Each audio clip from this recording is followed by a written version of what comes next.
Nós iniciamos o nosso ano com o tema de lançando alicerces. Vai ser o tema geral do ano. E aí o pastor Guto já ministrou nessas dois primeiros domingos, esses dois primeiros finais de semana, falando sobre, primeiro domingo, sobre Mateus, a questão do alicerce, a construção sobre a rocha e sobre a areia. E falando a importância do que é o alicerce. Nesse mês a gente está falando sobre o alicerce justamente da palavra, lançando alicerce, e aí eu quero compartilhar um texto que eu creio que é o alicerce do nosso cristianismo, o alicerce do povo hebreu, do povo judeu, e eu quero te convidar a abrir a sua Bíblia então em Deuteronômio capítulo 6, Deuteronômio capítulo 6, é uma oração que depois ficou conhecido como Shema, que é a partir do versículo 4, Deuteronômio capítulo 6, e por que eu digo que eu quero começar, ainda mais início de ano, começar com esse alicerce? Porque se você lembrar do contexto de Deuteronômio, que é a repetição da lei, ou segunda lei, eles tinham sido resgatados do Egito, resgatados do império de Faraó, resgatados de um regime opressor, e isso tudo tem verdades espirituais e realidades espirituais por trás de tudo isso, ensinamentos que servem para nós até hoje, desse resgate da escravidão, resgate de um regime opressor, resgate essa libertação. E aí quando eles vão para o deserto, a caminhada no deserto, por conta da infidelidade, incredulidade, desobediência do povo, aquela geração morre no deserto. Se você lembrar da história, uma geração inteira, somente Josué e Calebe, daquela geração, entram e desfrutam da terra prometida. Então quando chega Deuteronômio, na verdade, é Moisés preparando essa segunda geração, Moisés preparando essa turma que iria assumir a terra prometida. E aí ele traz de volta a base, ele traz de volta o alicerce, ele traz de volta o fundamento para aquilo que ele tinha, claro, Deus como sonho para a nação de Israel. Por isso que essa oração, e aí fica conhecido como Shema, os judeus fazem até hoje. Eles oram esse trecho com outros pedaços das escrituras, mas eles oram esse trecho todas as manhãs e todas as noites, 2 vezes por dia, até os dias de hoje. E se você perceber nessa leitura, você vai perceber que aqui tem o fundamento para a nossa vida, para o nosso cristianismo. Por isso eu queria olhar para esse texto, como pensando no nosso tema geral de lançando alicerces. A gente vai olhar para um alicerce interior, que vai refletir num alicerce exterior. Só isso. A gente vai olhar para um alicerce interior, que vai refletir no alicerce exterior.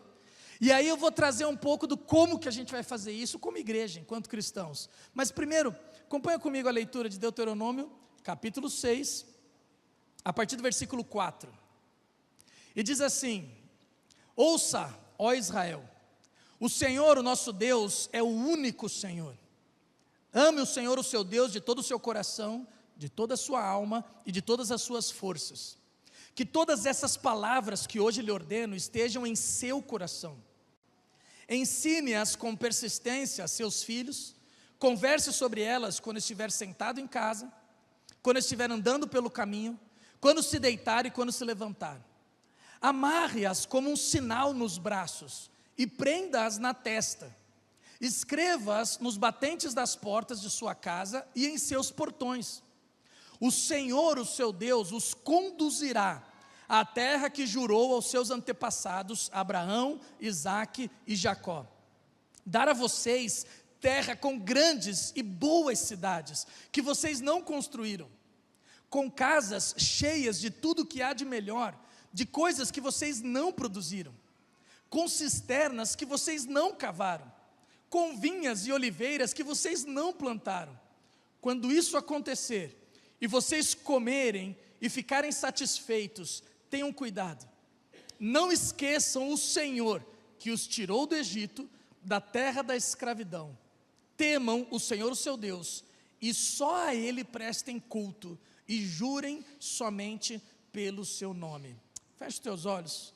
Pai, em nome de Jesus, mais uma vez, clamamos que o Teu Espírito Santo nos ilumine e fale conosco e quebre todo o nosso orgulho, nossa dura cerviz, para que sirvamos ao Senhor com integridade. Em nome de Jesus, amém.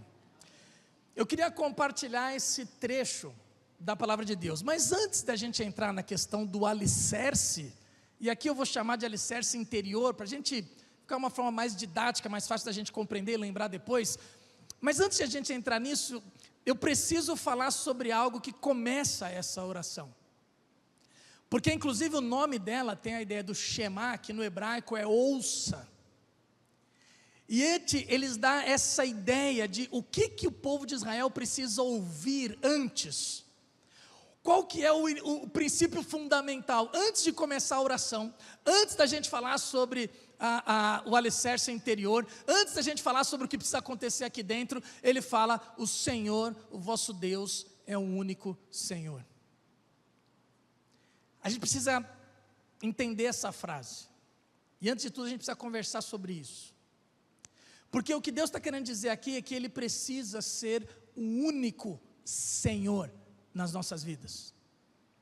E se você lembrar do contexto, é lógico que Moisés, no caso, através da palavra de Deus, estava preocupado porque eles iam habitar a terra de Canaã, e aquelas terras tinham inúmeros deuses, e eles sabiam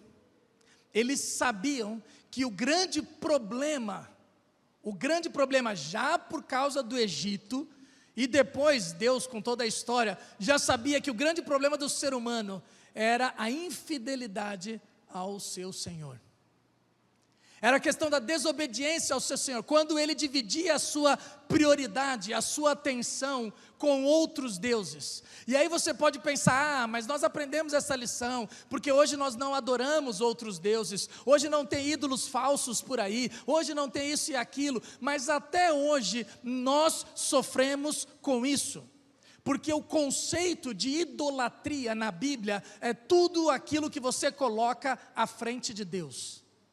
Tudo que você coloca como prioridade, acima ou à frente da sua espiritualidade, da sua devoção ao Senhor, do Deus como único Senhor, isso é idolatria. E Deus passa a não ser o único Senhor nas nossas vidas.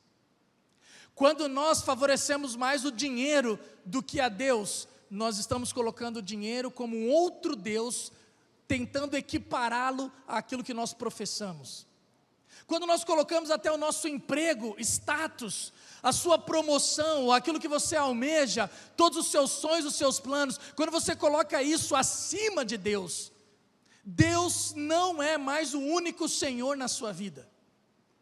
Não adianta a gente tentar, como dizem, passar pano, não adianta eu tentar camuflar isso, porque isso ainda é um dos problemas nossos, isso ainda é um dos problemas do ser humano. Nós não conseguimos, ou nós temos essa tendência de achar que conseguimos dividir Deus e mais alguma coisa.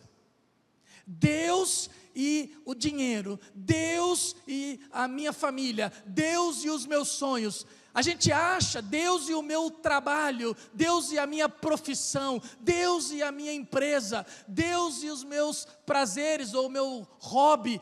Toda vez que a gente tenta dividir, separar, colocar ali, Deus e mais alguma coisa, e eu costumo dizer que quando a gente coloca Deus e mais alguma coisa, isso é religiosidade. Toda vez que quando a gente coloca Deus e mais alguma coisa, você precisa aceitar Jesus e mais, isso é religiosidade. Você precisa seguir a Deus e mais fazer isso, isso e aquilo. Toda vez que nós acrescentamos alguma coisa além de Deus na nossa vida, pode se tornar um ídolo. Por isso que quando a gente vê Jesus, tantos mil anos depois, chegando lá, ele bate nos religiosos, e ele fala, não é questão de que ele bate nos religiosos hipócritas. Não é que todo judeu que estava lá, mas quando tinha essa questão do farisaísmo, quando tinha essa questão da hipocrisia, de professar uma coisa e viver outra, de pregar uma coisa e viver outra, de ter uma declaração de fé muito bonita, mas durante a semana viver uma outra coisa diferente daquilo, toda vez. Isso Jesus batia, e batia feio. Por isso que antes da gente entrar nessa questão de alicerce, a gente precisa conversar sobre o nosso coração. A gente precisa conversar sobre, será que Deus é o único Senhor da nossa história? Será que a gente entende o que significa isso? Deus precisa ser o único Senhor da nossa vida. Ele precisa ser o único que é exaltado, adorado, o único que é perguntado quando a gente vai fazer alguma coisa, ter algum sonho, ter alguma decisão. Ele precisa ser o único no nosso coração. Ele habitando no trono do nosso coração, da nossa existência, da nossa família. Por isso que ele começa, antes de falar, ele fala: ouça, ó Israel, o Senhor nosso Deus é o único Senhor. Não existem outros, não dividam com outros, não tentem dividir, não tentem servir a dois senhores, porque vocês não vão conseguir servir a dois senhores, não tentem fazer qualquer outra coisa. Deus é o único Senhor. E é interessante, e aí eu já entro na questão do alicerce interior, porque a palavra usada para ouça, que dá o nome a essa oração que eles fazem até hoje, que é Shema no hebraico, essa palavra para o hebreu, no pensamento hebraico, ouça, não é simplesmente você ouvir alguma coisa, como se fosse símbolos sonoros, sinais sonoros, aquela audição que você vem, ouviu, beleza, ouvi. Não, para o hebraico, no pensamento hebraico, ouvir é trazer entendimento e ter uma resposta, realizar uma ação. No pensamento hebraico, quando ele fala dessa ouça, ó Israel, ele está dizendo, isso necessita de uma resposta. Por isso que quando a gente vê lá em Provérbios, ouça filho meu. Por isso que Jesus fala no grego, mas ainda ele falava em aramaico, quem tem ouvidos para ouvir, ouça. A ideia desse ouça, desse ouvir, ouça, ó Israel, não é simplesmente um som que chegou e você captou, mas é um som que entra dentro de você, onde você consegue interpretar isso e você consegue responder a isso positivamente. Por isso que ele fala, ouça, ó Israel, o Senhor, nosso Deus é o único Senhor. Tem a ver com ação, tem a ver com o que nós fazemos, tem a ver com o que nós vamos responder. Por isso que eu quero chamar aqui talvez o alicerce interior, essa mudança que precisa acontecer dentro da gente, primeiro com essa escuta. E eu vou chamar de escuta ativa, porque você tem que fazer uma ação, mas uma escuta ativa, e aí o amor que a gente vai falar, porque ele fala, ame o Senhor teu Deus de todo o teu coração, alma e entendimento. Mas essa escuta não é simplesmente você decorar o que doutrinas, ou decorar a lei, ou simplesmente falar assim, ouça, ó Israel, tá bom, eu ouvi. Deus é o único Senhor, eu entendi, porque hoje nós entendemos muito disso. Nós sabemos responder. Nós temos versículos e versículos decorados. Você talvez cresceu na igreja, ou talvez você é convertido há muito tempo, já passou por tantas salas de EBD, talvez você tenha entendimento de muita coisa, mas quando ele está falando aqui sobre ouça, ó Israel, ele está dizendo, qual é a tua resposta a isso? Porque a gente só vai construir um alicerce que agrada ao coração de Deus, se a gente colocar internamente, internalizar, esses conceitos, esses doutrinas, esses mandamentos, e responder a isso positivamente.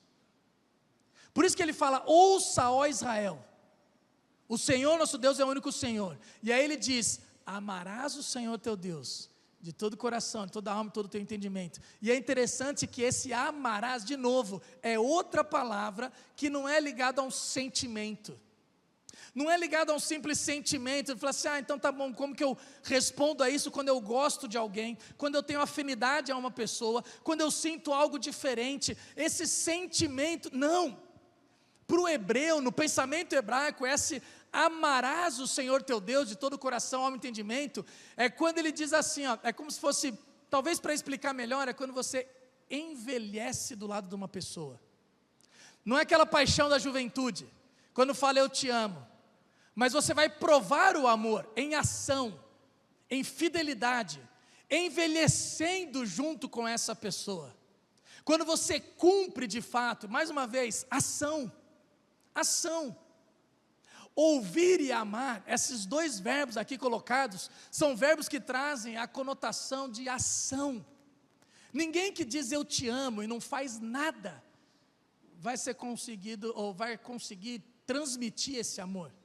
Se eu falar para Renata, eu te amo todos os dias, mas eu não faço nada, não ajudo em casa, não demonstro carinho, não trago lembranças, não lembro das datas de aniversário, esse eu te amo vai ser muito difícil de ser escutado.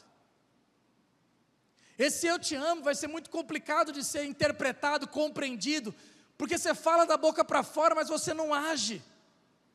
Então o que ele está dizendo aqui, amarás o Senhor teu Deus de todo o teu coração, de toda a tua alma, de todo o teu entendimento, que representa todo o nosso ser, nossa totalidade, nossa integralidade. Ele está dizendo, nós precisamos responder a isso de forma prática. Por isso que o evangelista João, quando ele fala lá sobre o amor, ele diz o quê? Aquele que tem os meus mandamentos e os guarda, representando as palavras de Jesus, esse é o que me ama. E aquele que me ama será amado por meu Pai, e eu também o amarei, e me manifestarei a ele. Amor não é um sentimento, amor é uma decisão. Amor não é um sentimento, amor é um compromisso. Amor não é um sentimento, amor é uma ação. Como dizem, amar é verbo, amar é fazer alguma coisa. Quando nós trazemos para a espiritualidade, nós achamos que amor é só um sentimento. Nós chegamos no domingo e nós choramos, e nós nos emocionamos, e nós cantamos, mas na segunda, terça, quarta, quinta, sexta-feira, durante a semana, será que esse amor é reproduzido de forma prática? Esse é o alicerce que a gente precisa embasar, esse é o alicerce que a gente precisa construir na nossa vida. É isso que, através das palavras de Moisés, Deus estava construindo no povo de Israel. Vocês vão assumir a terra prometida, mas vocês precisam entender que vocês precisam amar o Senhor de todo o seu coração, de toda a sua alma, de todo o seu entendimento. E esse amor não é um sentimento passageiro. Esse amor é uma mudança interior que vai envelhecer. Quando eu olho para essas palavras no pensamento hebraico, eu costumo entender que aceitar Jesus é muito mais do que levantar a mão num culto. Que a conversão é muito mais do que ir num acampamento, ir num culto da fogueira, ir lá na frente aos prantos, porque você sentiu algo. Que bom que Deus faz isso. Mas isso não garante a conversão de ninguém. Levantar a mão num culto não garante a salvação de ninguém. Porque quando nós entendemos, isso pode ser o passo inicial, sem dúvida nenhuma. Isso pode ser o ponto de partida de uma grande história. Mas quando eles falam lá sobre ouvir as palavras dessa lei e sobre amar a Jesus, ele está dizendo de um compromisso, de caminhada, de envelhecer junto, de chegar ao final da vida, olhar para trás e ver que sim, tivemos tropeços, tivemos desvios, mas estamos aqui. É isso. A ideia de quando o evangelho de João, ele chega lá depois no final da sua vida com 95 anos, escrevendo a revelação de Apocalipse e dizendo, eu cheguei até aqui. E justamente ele fala sobre essa questão de ação. A ideia do interior, eu já vou falar sobre essa questão de João no Apocalipse, mas a ideia da mudança interior, eu quero dizer que começa aqui dentro. E aí vamos falar sobre mudança? Nenhuma mudança é de fora para dentro. Toda mudança ela é de dentro para fora. Precisa mudar alguma coisa aqui dentro. Eu estava lendo por causa desse estudo, eu reli aquele livro do Tim LaHaye que fala sobre temperamentos transformados, lembra? Primeiro ele escreveu aquele temperamento controlado pelo Espírito, depois ele fala sobre os temperamentos transformados. Os mais antigos vão lembrar, tinha a ideia do o fleumático, o colérico, o sanguíneo e o melancólico. Toda vez que eu fazia esse negócio de teste, dava sanguíneo total, não tinha nenhum secundário, porque às vezes divide, né? Aí depois teve o DISC, o DISC, não sei se já ouviram falar também. Aí eu fazia, o meu só dava I, não sei porquê. Aí esses dias, essa semana, sem saber que eu ia pregar sobre isso, minha esposa me manda um negócio no Instagram sobre as características do marido sanguíneo. Né? Eu falei, meu Jesus. Ela falou assim, você viu o que eu te mandei? Aí eu fui olhar, e aí é tudo. Mas enfim, mas a ideia é que o Tim LaHaye, ele trabalha sobre isso com relação aos personagens bíblicos, e ele fala sobre Pedro. Ele traz Pedro como o sanguíneo. E ele vai explicar a trajetória de Pedro, mas ele fala que precisa acontecer uma mudança interior. Por quê? Porque se não tiver a maturidade espiritual, se não tiver uma mudança interior, a gente fica nessas desculpas de comportamento, desculpas que eu nasci assim, desculpas que eu sou italiano, eu sou espanhol, eu sou bravo mesmo, e aí eu sou... Não!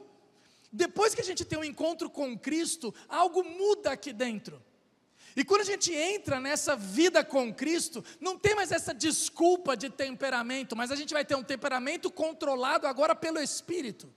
E essa maturidade espiritual vai transformar aqui dentro. E isso vai refletir numa mudança exterior. Quando a gente trabalha com dependente químico, Esquadrão da Vida, Projeto Belém, tantas vezes nós lidamos com isso. Não adianta você fazer uma reforma exterior. Você pega o camarada, você dá um banho, compra roupa no shopping, coloca aquela roupa. Se não tiver uma mudança interior, aquela roupa no shopping bonitinha, vai comprar droga na primeira favela que ele encontrar. Se não tiver uma mudança interior, nós caímos nos mesmos problemas, nos mesmos comportamentos, nos mesmos pecados, nos mesmos erros. Se não tiver uma mudança interior, nós vamos repetir as mesmas falhas, nós vamos ficar no mesmo lugar.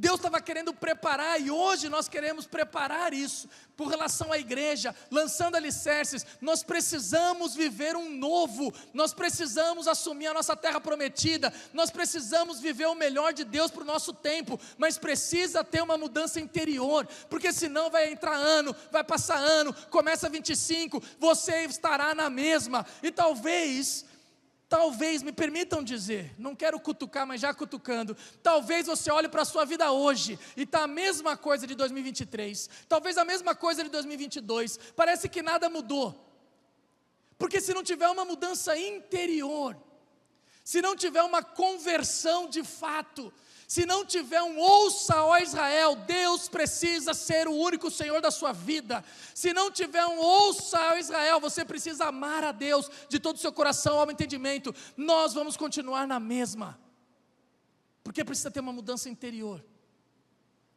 E aí ele traz a ideia quando Pedro, cheio do Espírito Santo, muda. Não é mais aquele cara inseguro, ou talvez aquele cara impulsivo, aquele cara que fala sem pensar, mas agora cheio do Espírito Santo, ele prega para uma multidão, e mais de 3.000 pessoas se convertem ao Senhor. No livro até ele fala da sua esposa, Beverly LaHaye, e ele fala que a sua esposa era tímida, era pacata, era calada, cheia de vergonha, mas que depois, cheia do Espírito Santo, depois de uma plenitude, experimentar a plenitude do Espírito Santo de Deus, ela se torna uma conferencista, viaja Estados Unidos inteiro, e ele brinca até que ele não era mais o Tim LaHaye, mas que ele seria conhecido como o esposo da Beverly LaHaye. Eu lembro de uma adolescente, a primeira experiência, o primeiro contato que eu tive talvez com alguma pessoa possessa com espírito maligno na minha frente, chamava Renata. O apelido dela era Renata Beloca, já imagina como é que era. Agora com a internet é um perigo esse negócio, mas espero que ela não escute, quer dizer, mas a Renata chegou na casa uma vez, meus pais tinham ido para alguma reunião da igreja, estava uma molecada lá e todo mundo brincando, minha casa era sempre aberta para um monte de gente, e de repente aquela menina mudou a voz e mudou o rosto, a gente não entendia muito o que acontecia, mas como que eu posso dizer, trevas quase palpável, um ar denso, um negócio pesado, uma opressão, e ela pede para ir na cozinha. Eu era pequeno, assim, não lembro a idade, mas eu lembro que aquilo, eu lembro direitinho, a cozinha, e se eu fechar os olhos agora eu posso descrever para vocês, mas eu chegando na cozinha, ela pedindo um copo d'água, e ela pede açúcar e sal, eu pensei que ela estava passando mal, e de repente ela literalmente, ela vira açúcar e sal, fazendo uma papa, e bebe tudo de uma vez, e começa a falar um monte de coisa, e o desespero, e aí eu chamei meus pais, fizeram uma reunião de oração, levaram a menina para a igreja, e eu lembro na igreja, todo mundo orando, meu sogro orando por ela, e ela de olho aberto, debochando, sem sair som, e aí depois, resumindo a história, essa menina se converte. E quando essa menina se converte, eu lembro mudança no seu rosto. Eu lembro de não conhecer uma Renata bonita. Ela era totalmente abandonada. E de repente você vê uma menina linda, convertida. Da mesma forma, Leonor. Leonor era uma pequenininha, desse tamanho. Conhecemos a família da Leonor porque os seus filhos roubaram uma bicicleta dos jovens da nossa igreja. E quando eles roubaram a bicicleta, a gente foi atrás, tratar e conseguimos achar a bicicleta na casa dos filhos da Leonor. Ela fez os filhos devolverem a bicicleta e começou a ir na igreja. Quando ela se converte, no dia que ela foi se converter, 9 espíritos demoníacos tomam posse do corpo daquela mulher, uma menina pequenininha, uma moça, né, uma mãe desse tamanho. 7 homens tentando segurar essa mulher, não conseguiam segurar essa mulher. Dias de libertação, mas essa mulher se converte ao Senhor. E quando ela se converte, essa família é transformada. O filho é pastor, Mateus. A Thalitinha, que era pequenininha, fomos agora das férias, eu e a Rei, quando olhamos, eu encontrei ela na igreja. Quando eu cheguei, eu virei para a Renata e falei assim, é quem eu estou pensando que é? A filha da Leonor. Eles são presbíteros da IPI, do sul de Minas, está firme. Porque precisa ter uma mudança interior. Se não tiver uma mudança interior, gente, não tem o que acontece depois. Se não tiver uma conversão verdadeira aqui dentro, esse alicerce não expande. E aí que entra a segunda parte, eu quero trabalhar a ideia do alicerce exterior. Porque o alicerce exterior, aí não quero trazer a ideia de, é quando você começa a compartilhar isso, aquilo que você viveu é tão grande, é tão forte, é tão especial, que não é para ficar para você. E você transborda. Eu gosto dessa expressão. Tem um livro chamado Evangelismo Natural, que ele trata a ideia de evangelizar por relacionamento. E o autor fala que ele gosta de usar essa palavra. A gente não evangeliza porque é muito fácil você fazer um curso, decorar os argumentos e tentar convencer uma pessoa de que Jesus é o melhor caminho. Mas quando você transborda da vida de Jesus, e é sobre isso que Deuteronômio vai falar, você tem aquilo, essas palavras estejam primeiro no seu coração, que estas palavras, ouvir e amar a Deus, ouça, Deus é o único Senhor, e ame o Senhor teu Deus de todo o coração, alma e entendimento. Quando você entende isso, essas palavras estejam primeiro no seu coração, essa mudança interior, ela vai transbordar. E aí você começa a refletir isso, a falar sobre isso, a compartilhar sobre isso com outras pessoas. E é claro que começa com a próxima geração, começa com os filhos. E aqui começa em casa, e aqui, claro, especificamente no texto de Deuteronômio, ele vai trazer a ideia do pai ensinando o seu filho, porque a transmissão oral, a ideia do projeto família, de em ti serão benditas todas as famílias da terra, esse é o plano de Deus desde o início. Só que eu não quero resumir somente aqui, ou eu não quero minimizar somente a família. Porque quando você transborda, você vai transbordar primeiro aos teus filhos, mas você vai transbordar aos teus vizinhos, você vai transbordar para quem trabalha contigo, você vai transbordar para o pessoal do condomínio, você vai transbordar para com quem você treina, você vai transbordar com quem você serve no ministério junto, porque quando você tem uma mudança interior, e esse alicerce interior está muito firme, muito estabelecido, isso transborda para as outras pessoas. Eles sabiam que eles precisariam transbordar disso, porque senão as próximas gerações iam se curvar aos outros deuses, e essa foi a disputa de Israel o tempo todo. Eles sabiam que eles precisavam inculcar isso para a próxima geração, porque senão a próxima geração ia se voltar aos outros deuses. Da mesma forma, essa importância continua para nós. Nós precisamos transbordar isso para a próxima geração. Quando a gente fica preocupado da próxima geração, que de repente não está na igreja, quando a gente fica preocupado com a próxima geração, do que vai ser, porque a gente não vê compromisso, quando a gente não vê jovens e adolescentes na igreja, e a gente se preocupa com isso, nós precisamos, antes de mais nada, perguntar, será que eu estou transbordando para a próxima geração? Será que eu estou transbordando para aqueles que me cercam? Será que eu estou inculcando neles? E aí ele vai falar, inculcando o tempo todo, andando pelo caminho, ao deitar, ao levantar, ao sentar, o tempo inteiro. Essa é a ideia. Esse alicerce exterior é quando a gente transborda para algo que vem depois. E aí que eu queria trazer algumas aplicações práticas do como que a gente faz isso. Porque se você perceber no texto, ele vai falar sobre, você vai amarrar, prenda como sinais na testa e em seus braços. Coloque nos umbrais da porta e nos seus portões. E aí os judeus entenderam isso como se fosse algo literal. E se você conhece a tradição judaica, você sabe que eles têm os filactérios, que é aquelas porções da palavra de Deus, que eles amarram na cabeça e nos braços, ou às vezes até pequenas caixinhas que eles enrolam porções, 4 ou 5 da palavra de Deus, da lei de Moisés, na verdade para eles, né, da lei de Moisés, e eles prendem literalmente na testa e nos braços. E os umbrais da porta também tem um mezuzá. Mezuzá são pequenas caixas que eles colocam e prendem literalmente no umbral da porta, normalmente a porta de saída da casa. E portões, quando fala aqui, se você olhar nas escrituras, a ideia de portões é muito mais ligado ao portão da cidade. Só para a gente tentar entender, quando ele está falando sobre isso, de novo, ele está falando sobre visão, testa, e sobre mãos, sobre fazer. É a visão e a força, todo o teu entendimento e toda a tua força. Não era para o judeu entender literalmente, ficar como se uma tradição só. Era muito mais uma questão profunda de entender que aonde nós ocuparmos os nossos espaços, os portões da porta, era onde as decisões eram tomadas. Os portões da cidade, era onde os acordos eram estabelecidos. A ideia de Deuteronômio é que a igreja vai servir ao Senhor em todos os lugares.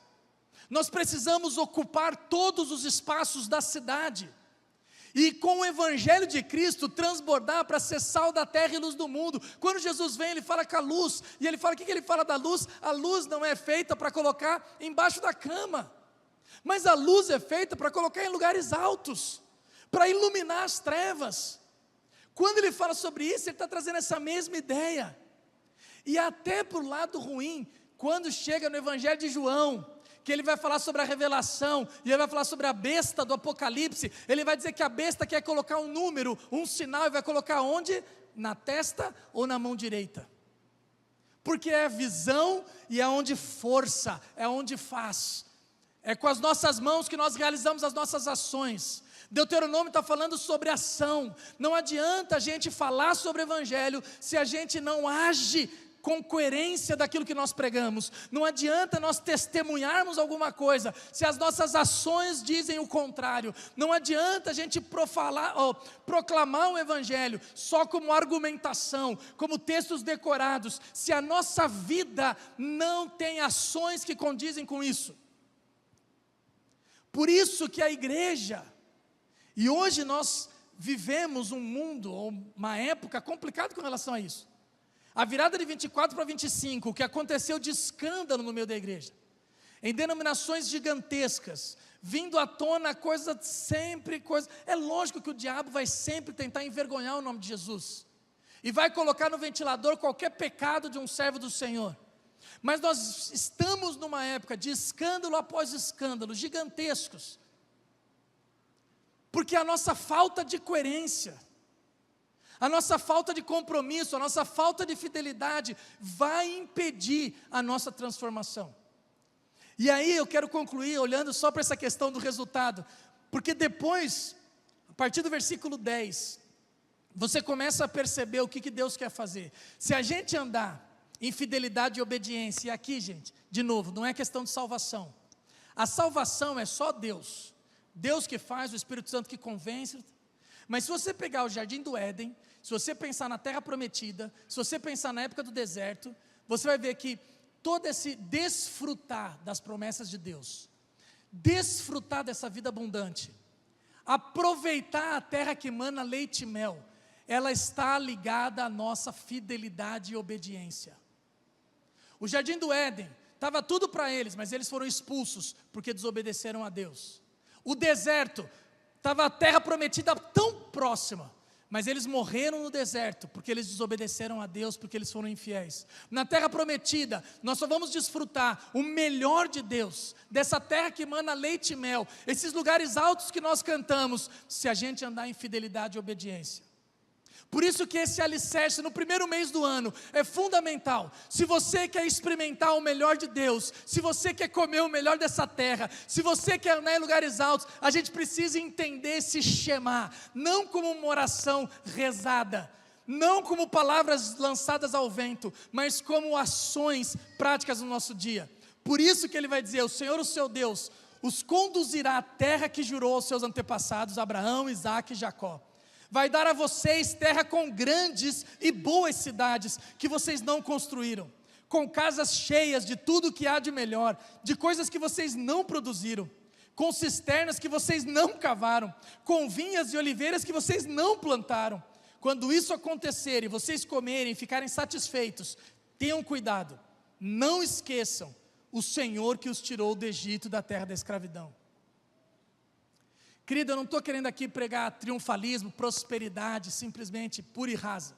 Mas existe sim uma prosperidade bíblica, quando somos fiéis, quando entendemos esse alicerce interior, que transborda para esse alicerce exterior, quando a nossa vida é coerente com aquilo que nós pregamos, quando a nossa vida é coerente com aquilo que nós professamos, existe sim, Deus vai nos levar a lugares altos, Deus vai nos levar a lugares grandes, Deus tem sonhos para nós, e isso tem a ver com a nossa igreja, lançando alicerces. Se tivermos esses alicerces bem construídos, com mudanças interiores, com conversões genuínas, com mudanças de comportamento, com sinais do reino do céu, nós experimentaremos o melhor dessa terra. Amém? Amém. Você crê nisso? Está na palavra de Deus, gente. Quando ele fala lá desses sinais, que ele fala de ser o tempo todo, os filactérios, esses mezuzá, esses negócios que eles entenderam como literal, fizeram só isso.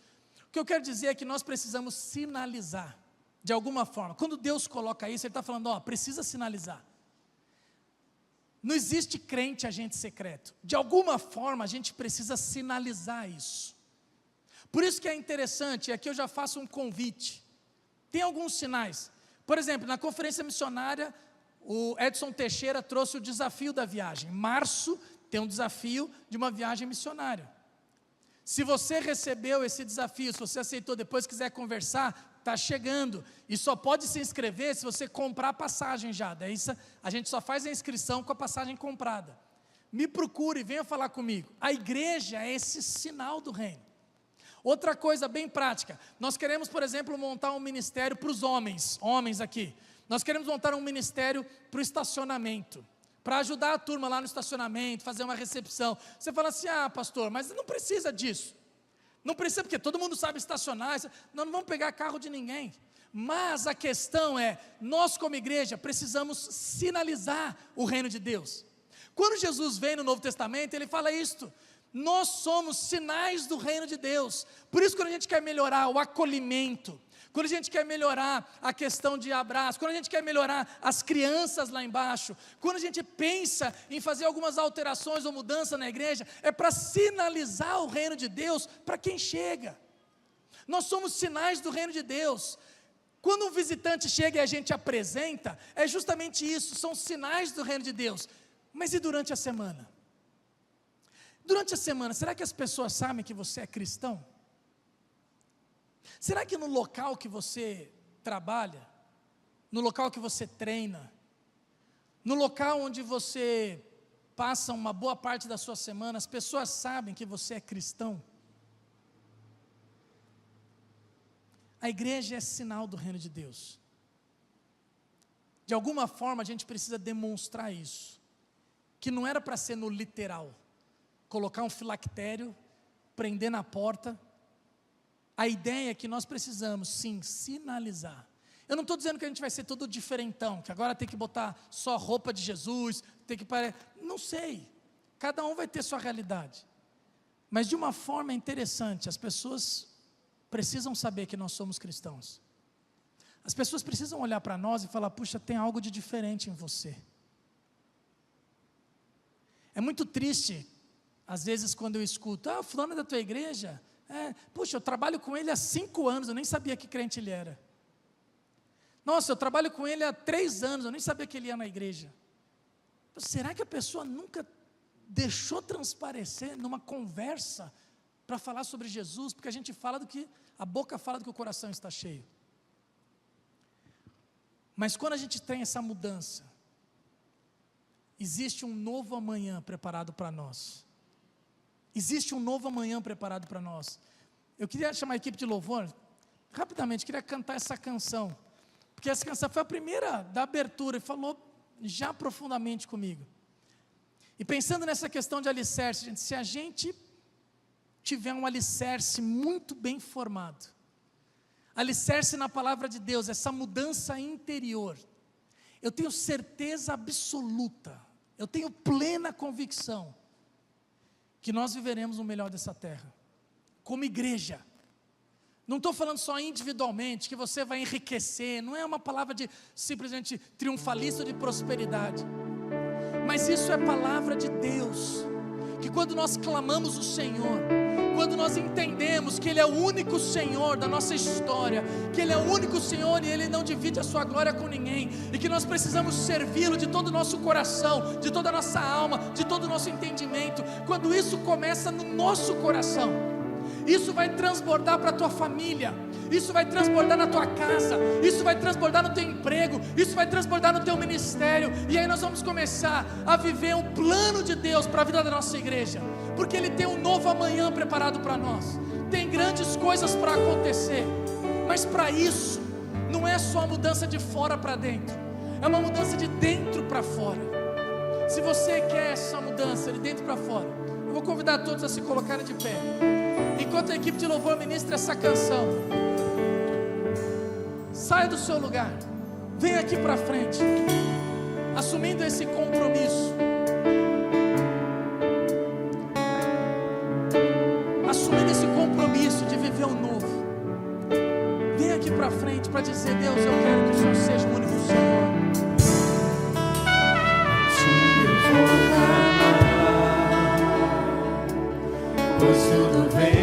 Se você quer viver o melhor de Deus, se você quer assumir essa terra prometida que Deus tem para você, viver essa terra que mana leite e mel, assumir um 2025 diferente, assumir um 2025 dizendo: Deus, esse 2025 eu vou servir o Senhor de todo o meu coração, de toda a minha alma, de todo o meu entendimento. Teu amor jamais me deixará, sempre há de existir novo amanhã preparado pra mim, preparado pra mim.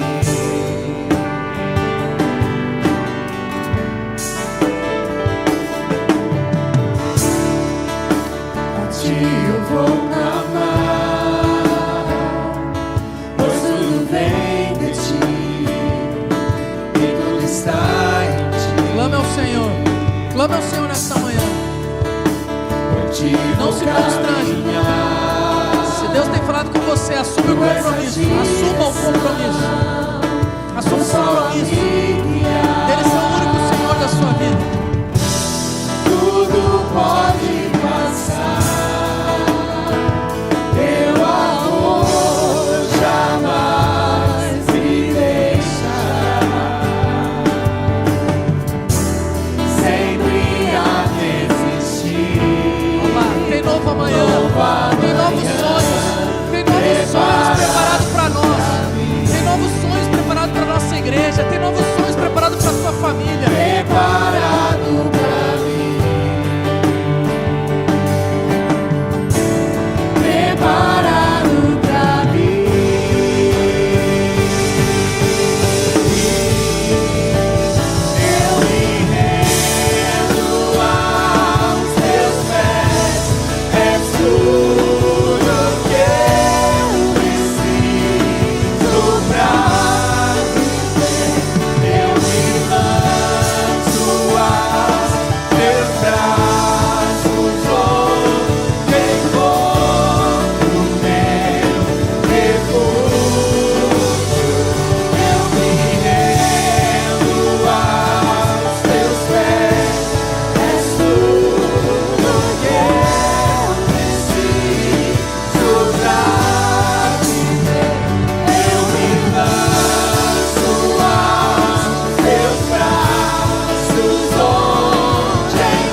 igreja, nós precisamos assumir esse compromisso, dessa oração. Ouça, ó primeiro IPI, o Senhor vosso Deus é o único Senhor. Amarás o Senhor teu Deus de todo o teu coração, de toda a tua alma, de todo o teu entendimento. Essas palavras que hoje te ordeno estarão primeiro no teu coração, e aí tu inculcarás aos teus filhos, aos teus vizinhos, aos teus amigos, aos teus familiares, a quem você encontrar na rua, quando deitar e quando levantar, andando pelo caminho, sentado em casa. E aí, se fizermos isso, o Senhor nos levará a experimentar um pouco dessa terra prometida, a terra que não mais mana leite e mel, mas a terra que lança biscoito e Coca-Cola. Mas nós vamos experimentar isso, os planos de Deus para a nossa vida, os planos de Deus para a nossa família, os planos de Deus para a nossa igreja. Nós vamos desfrutar o melhor dessa terra, sim, porque nós cremos na promessa do Senhor. Deus, em nome de Jesus, nós cremos nisso. Nós cremos na Tua palavra, Pai, queremos obedecê-la, queremos ser fiéis ao Senhor, queremos ser fiéis às Tuas leis, queremos ser fiéis aos compromissos do Senhor, mas queremos também sinalizar isso de alguma forma. Queremos colocar, Deus, no nosso entendimento e nas nossas ações, na nossa mente, nas nossas emoções, descendo para os nossos braços e pernas, nas nossas ações, Pai. Queremos ser coerente com aquilo que o Senhor tem nos ensinado e nos desafiado. Nos ajuda como igreja a sermos sinais do reino de Deus nessa terra, sinais do reino de Deus em Marília, sinais do reino de Deus em São Paulo, sinais do reino de Deus no Brasil, sinais do reino de Deus aos confins dessa terra. Pai, nós queremos cumprir o Teu chamado de ser sal da terra e luz do mundo. Nós queremos cumprir o Teu chamado de fazermos discípulos de todas as nações. Pai, em nome de Jesus, nos ajuda. Ajuda os meus irmãos e irmãs que estão aqui na frente, assumindo um compromisso de que 2025 o Senhor será o único Senhor. Que eles não mais dividirão o Senhor com mamon, com dinheiro. Eles não mais dividirão o Senhor com sonhos pessoais, projetos pessoais. Que eles não dividirão mais o Senhor com o emprego, com a profissão, Pai, mas que eles serão fiéis e devotos ao Senhor, única e exclusivamente ao Senhor, e vamos buscar o Teu reino em primeiro lugar, e as demais coisas serão acrescentadas. Nos ajuda, Pai, nos ajuda em nome de Jesus, como igreja, primeiro IPI de Marília, a sermos sinais do reino de Deus para a nossa cidade, a sermos relevantes para a nossa cidade, a invadirmos os locais em qualquer situação, a nos posicionarmos nessa cidade para sermos sal da terra e luz do mundo, aonde a planta dos nossos pés pisarem. Isso nós queremos fazer, não para o nosso nome, não para a nossa placa, não para sermos conhecidos, mas para que a honra e glória seja única e exclusivamente a Ti, Senhor, em nome de Jesus, e para a honra e glória do Senhor. Povo de Deus, receber a bênção do Senhor, e que a graça, essa graça do Senhor Jesus, que te capacita a viver os melhores dias dessa terra, esteja sobre a tua vida. O amor de Deus o Pai, e a comunhão, o consolo, os dons, o fruto do Espírito Santo esteja sobre a tua vida, sobre a tua família, sobre os teus, não só agora, mas até a volta do Senhor Jesus. Amém e amém.